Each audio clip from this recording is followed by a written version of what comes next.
ഇന്നൊരു ഈവനിങ് വ്ളോഗാണ്. ഉച്ചയ്ക്ക് ചോറൊക്കെ കഴിഞ്ഞതിന് ശേഷം അച്ഛനും അമ്മക്കും കൃഷിയിൽ എന്തൊക്കെയോ പണിയുണ്ടെന്ന് പറഞ്ഞ് അവരിപ്പം ഞാനും കൂടെ പോയിട്ടോ. പിന്നെ വേഗം ഉറക്കിയതിന് ശേഷമാണ് പോയത്, അല്ലെങ്കിൽ അവനും കൂടെ വരേണ്ടി വരുവേ. ഇഞ്ചിയിലും മഞ്ഞളിലൊക്കെ നിറയെ കാട് പിടിച്ച് കിടക്കുവാണേ. അപ്പോൾ ആ കാടെല്ലാം പറിച്ച് കളയണേ, എന്നിട്ട് അതിന് വളമൊക്കെ ഒന്ന് ഇട്ട് കൊടുക്കണേ. അച്ഛൻ നേരത്തെ തന്നെ പോയിട്ട് മഞ്ഞളിലെ പുല്ലൊക്കെ ഒന്ന് പറിക്കുന്നുണ്ട്. ആ സമയം കൊണ്ട് അമ്മ ഇതാ ഇഞ്ചിയിലെ പുല്ലൊക്കെ നല്ലോണം പറിച്ച് കളയുന്നുണ്ട്. നിറയെ കാടൊക്കെ പിടിച്ചിട്ട് വിചാരിക്കേണ്ട കേട്ടോ, അത് ഞങ്ങളെ പറമ്പല്ല. അവരടുത്ത് ചെത്താനൊക്കെ പറഞ്ഞിട്ടുണ്ട്. മഴയായതുകൊണ്ട് കേട്ടോ ഇങ്ങനെ ഇട്ടിരിക്കുന്നത്. ഇനി ഇതാ അമ്മേൻ്റെ കൂടെ ഞാനും കൂടെ കൂടിയിട്ടുണ്ട്. ഒറ്റയ്ക്ക് പറിച്ചാൽ തീരുല്ല കേട്ടോ. അമ്മയും അച്ഛനും തന്നെ അവിടുത്തെ പുല്ലൊക്കെ പറിച്ച് കളയലേ. ചേമ്പിൻ്റെ കണ്ടയൊക്കെ കിട്ടിയിട്ടുണ്ട്. അത് വെക്കാൻ വിട്ടുപോയതാന്ന് തോന്നുന്നു. ഇപ്പോൾ കാട് പിടിച്ചത് കൊണ്ട് അതിൻ്റെ ഉള്ളിൽ കിടന്നതാണ്. ഞങ്ങൾ കുറേ വർഷങ്ങളായിട്ട് ഇവരുടെ പറമ്പ് തന്നെയാണ് കേട്ടോ കൃഷിയൊക്കെ ചെയ്യൽ. ഞങ്ങൾ മാത്രമല്ല, ഇവിടെ അടുത്തുള്ള എല്ലാവരും അങ്ങനെ തന്നെയാണ്. ആദ്യം വീട്ടിൽ ആടൊക്കെ ഉണ്ടായിരുന്നു. ആ സമയത്ത് ഈ പറമ്പൊക്കെ നല്ല ക്ലീൻ ആയി കിടന്നതാണ് കേട്ടോ. അടുത്തുള്ള ഒരു വീട്ടിലും പശു ആടും ഒന്നുമില്ല. അതുകൊണ്ടാണ് ഇങ്ങനെ കാട് പിടിച്ച് കിടക്കുന്നത്. പുല്ലൊക്കെ പറിച്ച് കളഞ്ഞിട്ടുണ്ട്. ഇത് അമ്മ ചാണകം ഇട്ട് കൊടുക്കുന്നതാണ്. പച്ചച്ചാണകം കേട്ടോ. അമ്മേൻ്റെ ചേച്ചീൻ്റെ വീട്ടിൽ നിന്ന് കൊണ്ടുവന്നതാണ്. ഇഞ്ചിക്ക് നല്ലോണം പച്ചച്ചാണകം കേട്ടോ ഇട്ട് കൊടുക്കേണ്ടത്, എന്നാൽ നല്ലോണം വളർന്നോളൂ. പിന്നെ ഇതാ ഞാൻ നേരെ അച്ഛൻ്റെ മഞ്ഞളിലേക്ക് പോയിട്ടോ. പോകുന്ന വഴിയൊക്കെ ഫുള്ള് കാടാണേ. ഇത് ഞാൻ പണ്ട് കയറി കളിക്കുന്ന ഒരു മരമാണ്.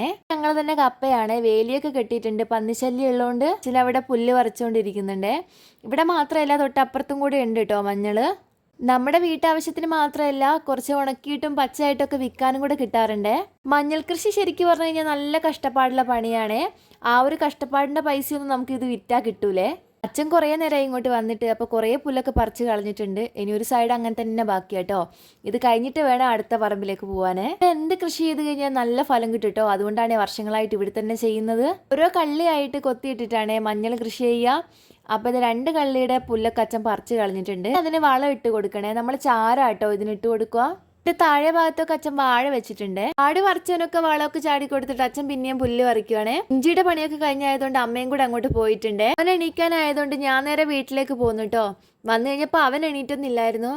അപ്പോൾ പിന്നെ എന്തെങ്കിലും പലഹാരം ഉണ്ടാക്കാമെന്ന് വിചാരിച്ചേ. വൈകുന്നേരം ചായക്ക് വെറൈറ്റി സ്നാക്സ് ആണ് ഇന്ന് ഉണ്ടാക്കുന്നത്. അപ്പോൾ അതിന് വേണ്ടിയിട്ട് 2 ഉരുളക്കിഴങ്ങ് ഞാൻ വേവിക്കാൻ വെച്ചിട്ടുണ്ട്. വെള്ളം കുറച്ച് ഒഴിച്ചിട്ട് വേണേ ഇതൊന്ന് കുഴച്ചെടുക്കാൻ വേണ്ടിയിട്ട്, അല്ലെങ്കിൽ ഒരുപാടെങ്കിലും ലൂസായി പോവേ. നമ്മൾ പൊറോട്ടയൊക്കെ ഉണ്ടാക്കുമ്പോൾ കുഴക്കുന്നില്ലേ, ആ ഒരു രീതിയിൽ വേണം ഇത് കുഴച്ചെടുക്കാൻ വേണ്ടിയിട്ട്. ഇത് അടിപൊളിയായിട്ട് ഇവിടെ കുഴച്ചെടുത്തിട്ടുണ്ട്. ഇനി ഇതിൻ്റെ മുകളിലേക്ക് കുറച്ച് എണ്ണ ഒന്ന് തൂക്കി കൊടുക്കുന്നുണ്ട്. ഇതൊന്ന് ഡ്രൈ ആയി പോകാണ്ടിരിക്കാൻ വേണ്ടിയിട്ടാണ്. അതൊരു മണിക്കൂറെങ്കിലും ഒന്ന് റെസ്റ്റ് ചെയ്യാൻ വെക്കണേ. ആ സമയം കൊണ്ട് ഞാൻ പോയിട്ട് അലക്കും കുളിയൊക്കെ കഴിഞ്ഞ് വന്നേ.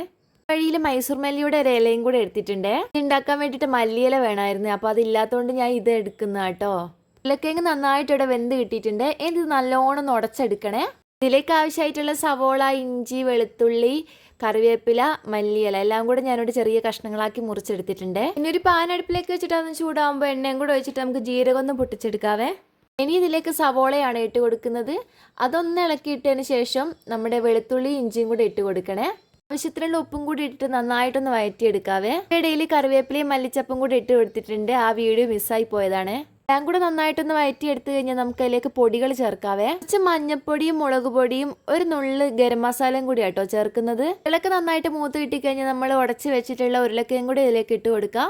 എന്നിട്ട് നന്നായിട്ടൊന്ന് ഇളക്കിയിട്ടതിന് ശേഷം നമുക്ക് തീയൊക്കെ ഓഫ് ചെയ്യാം.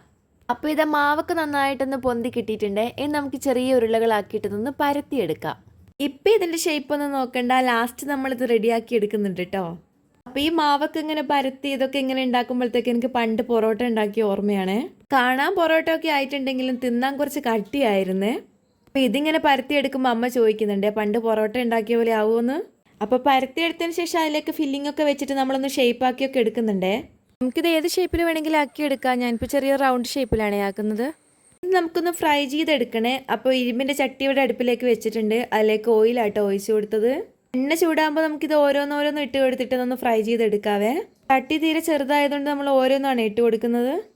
2 ഭാഗവും കൂടെ തിരിച്ചിട്ടിട്ട് നന്നായിട്ടൊന്ന് മൊരിച്ചെടുക്കണേ. അപ്പം നമ്മുടെ സ്നാക്സ് ഇവിടെ അടിപൊളിയായി കിട്ടിയിട്ടുണ്ട്.